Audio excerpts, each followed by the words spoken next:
then. Hey folks, I'm Rob. Welcome back to vidIQ, educating you on your YouTube journey. And today's lesson is all about, well, just doubling down on stuff that you already know works on your channel. That's something that we've just tested and proven on the vidIQ channel through a video that basically explained its own successful strategy. Now, let me just temper expectations a little bit, because one of the reasons this video got 1,000 subscribers in 7 days is because of the vidIQ channel and its size. We already have a large audience, so this video had certain advantages in terms of distribution and discoverability. But having said that, a standard video on the vidIQ channel would perform like this. And so in this example, with 3x the watch time and 10x the number of new subscribers, which isn't too bad in anybody's book. So if you take this strategy, apply it to your video, how many more subscribers are we talking about? 5, 10, 25, 100? A lot more than usual. Anyway, in a nutshell, this is what the video is about. We looked at the data on the vidIQ channel from 3 different perspectives. The top 5 suggested views as a traffic source, the top 5 search terms as a traffic source, and the most subscribers driven from videos.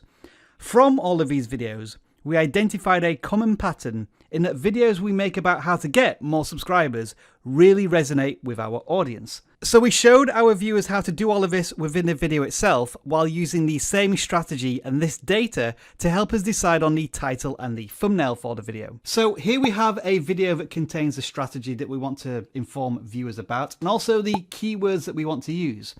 But here's the inherent problem with this strategy. You've kind of already pitched it to your audience in previous videos. And we should know, we've already made several videos basically titled how to get 1,000 subscribers. So this is the point at which I needed a flash of inspiration, and through a simple keyword search, I came across this video title from ThinkMedia, which felt new and fresh within the context of gaining 1,000 YouTube subscribers. With this title, you're definitely specifically defining your target audience and keyword search opportunity with 1,000 subscribers, but also adding a level of intrigue and fear of missing out. Try what? I need to click on this to find out. So although the title of these 2 videos is very similar, the content is very different, but it does target the same viewer psychology and demand. A need to get to 1,000 subscribers. But as the saying goes, good artists copy, great artists steal. I'm neither one of them, to be honest. Anyway, you can watch the video now here linked on screen if you want, but if you're a regular here at vidIQ, I suspect you already have. In fact, I know you have. More on that later. What I do want to point out, however, is something that I mentioned towards the end of this video. So what I'm doing here is eating my own dog food. The data never lies.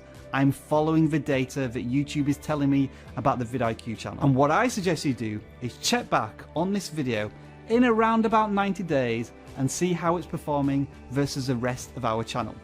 Fingers crossed it's above average. Yeah, didn't need to wait that long, did we? Let's look at the data behind its success. From the moment this video launched, it was ahead of, well, vidIQ's own channel curve. In its first hour, it got twice as many views as the channel average, and even a week later, the video is still getting loads of views from browse features as a traffic source. And that tells me one crucial thing about this video. When YouTube puts this thumbnail and title in front of viewers, they click on it. And this is how to prove it. During its first day, the video averaged a click-through rate of 8.7%. Now, in isolation, that number doesn't sound too great, does it? But, and this is what I've always said, never base your numbers against common averages. Instead, judge your numbers against your own data set. And when we do that, our channel average click-through rate is a shade over 5%. And so in comparison, this video is doing fantastically well. It's a very positive signal to YouTube, and guess what YouTube is going to do with it? It's going to test this video with a larger audience through recommendations. That's why this percentage for this video is so much higher than the channel average. It's also why when you review the impressions for the video, there are noticeable inclines when YouTube's recommendation system decides to test a video with a brand new bunch of people. Now, one thing this can impact when YouTube tests videos is audience retention. It's at 30%, which isn't great. Usually we hover around 40%. But reassuringly, when we view the data by relative audience retention, the video does perform average or better compared to other videos of a similar length. So this is definitely something to be aware of. When your videos do perform better than usual, you may find that your click-through rate and audience retention is actually lower than usual because YouTube is testing it with audiences that maybe aren't as familiar or as invested in your content. But now we get to the point in this video where I can reveal its true nature. This video has nothing to do with how to get 1,000 subscribers from one video. It's all about this. Yep, that's right folks, we're back on my favourite new analytic, return viewers.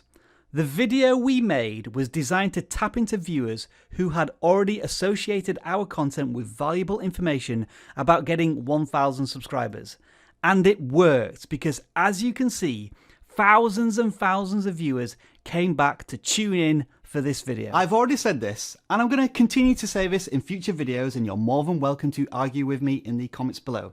But this button and these numbers matter far less than this graph and your returning audience, unless your sole objective is to get more of these. Let me offer you a simple choice. Would you prefer 1,000 new subscribers, knowing how often these subscribers actually watch your content, or would you prefer 30,000 returning viewers to your channel? I know which I would personally choose. Of course, it's not always going to be returning viewers. It could be new viewers discovering your channel for the very first time. But irrespective of whether they are new viewers or returning viewers, what do you do next? You build trust, loyalty, and a relationship with those viewers. I feel like this year, I've been able to really tap into the vidIQ audience twice. The first time was when I made a video, ironically enough, about these graphs, representing a new way to unlock the YouTube algorithm. The video did well, so I made a follow-up, which again brought back our audience. And so here we are again with a video that's really popped with our audience. How do we as a channel capitalize on this by providing more of the same value to our audience? Well, I'm going to be honest with you folks, and I don't want you to feel as if you've been cheated or anything, but you're watching it right now. How to get 1,000 subscribers with one video. The title fits into the keywords we know work with our audience, it's a bold claim that we can now prove, and the thumbnail dovetails nicely with a previous one that got loads of clicks. You know all of those numbers in your channel analytics? Well, that data never lies. And we made a data-driven decision based on those numbers, and it worked. And you know what? We're doing it all over again, and you know what? Fingers crossed, it works all over again. And to finish off with, your code number to put in the comments below to confuse every viewer that didn't get this far into the video is a number. How many subscribers has your best video earned for you and your channel? Just a number, nothing else. See you in the next one. Yeah. Oh.